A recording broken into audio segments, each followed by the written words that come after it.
let's go ahead and do Raiders-Chargers right here while we have the two. Here we go. Unbelievable. If timing isn't impeccable on this one, that we get the Raiders and the Chargers next week.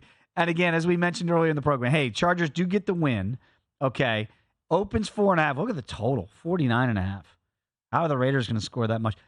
No change as of yet. I got to think this number goes up as the week goes on. And again, I don't like backing Brandon Staley with some of his decisions and laying big points. But I think this is going to get over 5, probably closer to 6, 6.5. Probably stays under 7. But I could see this being easily a 2-point line move before we get to next Sunday. Yeah, 4.5 was the early number, and now down at 4.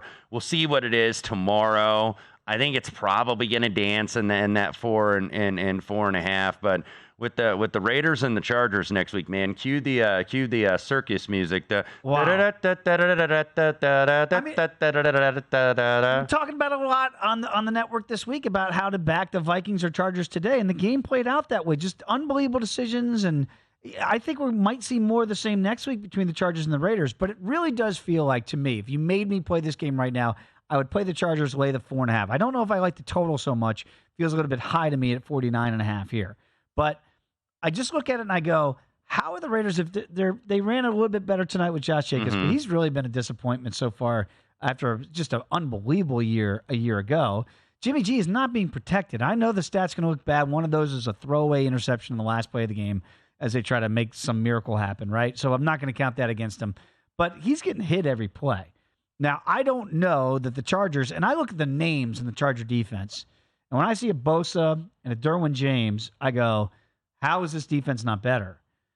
They might be able to get healthy against this Raiders team next week. Right. I could see that scenario. Yeah, Raiders gave up 4 sacks tonight. They hadn't given up any in the first 2 games, and it's like, oh, man, maybe this offensive line has improved, but had not improved that much. Jimmy G did take a licking tonight. Did come back in the second half, but yeah, with this game, I'm not sure yet because look, Justin Herbert, for everything that came out of that Chargers game today, had probably one of the best games of his career. It's almost forgotten. And showed why I still think he's one of the top 3 to 5 quarterbacks in the league. I know he doesn't have the wins that Mahomes and Burrow and these other guys have, but you could tell the pedigree. But, and just to get back to Brandon Staley, do you have more of the problem with the decision or the play call? Because the play call is egregious. Oh, it's like you are 4th and 1 without Austin Eckler. Yes, that's the part. And you go to Joshua Kelly. That's a big drop off. And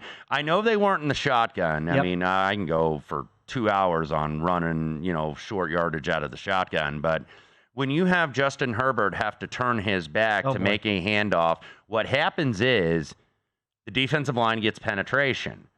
Instead of lining Justin Herbert up, and I know you don't want to get your quarterback hurt, but you know what? You had him drop back 47 times, and he was at risk of getting hit from his blind side 47 times on 47 pass attempts today. If you're going to you put him under center and you sneak that thing. Man. No doubt. And we see it with Jalen Hurts and how almost unstoppable that play is, trying to get a yard. They didn't get it, but they luckily – after Minnesota has a 1st and goal, they get a tip ball for a pick to save Brandon Staley's hide. This could be one of those type games again where after what happened tonight with Josh McDaniels and his decision to kick a field goal just outside of the 2-minute warning, not down 6 to cut it to 3, but down 8 to cut it to 5. Yeah. Like, even if you get the ball back, I'd say it still would be a bad decision, but maybe you're thinking you get it back. I just need a field goal from Carlson, who's really good, to tie this. No, you still needed a touchdown. It is beyond comprehension.